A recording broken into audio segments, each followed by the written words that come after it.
জাহাজের নিচে লাগানো এই লাল রংটা কখনো ভুল করেও চাটতে যেও না। তুমি কি কখনো কোনো জাহাজের নিচে এই লাল অংশটা খেয়াল করে দেখেছো?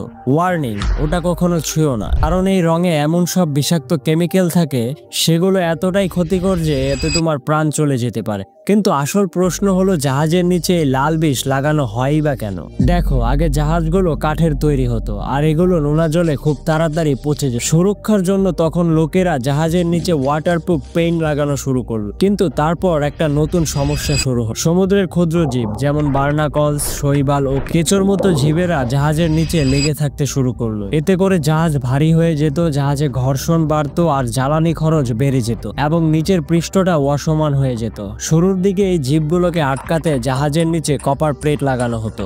এই প্লেটগুলো অনেক কার্যকর ছিল ঠিকই, কিন্তু অনেক ব্যয়বহুলও ছিল এবং এতে জাহাজ আরো ভারী হয়ে যেত। তারপর আবিষ্কৃত হলো এক যুগান্তরী উপায়, লাল রঙের অ্যান্টি ফাউলিং পেইন্ট, যার মধ্যে থাকে কপার অক্সাইড, এক ধরনের বিষাক্ত কেমিক্যাল যা সামুদ্রিক জীবগুলোকেই মেরে ফেলে। এটা উজ্জ্বল লাল রঙের, সস্তাও বটে আর বার্নাকলসদের দূরে রাখে। এই কারণেই বন্ধুরা, আজ প্রায় সব জাহাজের নিচেই এই লাল রঙের বিষ দিয়ে রং করা হয়। তবে এই জাহাজের সামনে হেডলাইট লাগানো থাকে না কেন জানো? তুমি জানলে অবশ্যই কমেন্টে লিখে জানাও। আর ভিডিওটা স্কিপ করার আগে লাইক সাবস্ক্রাইব করতে ভুলো না।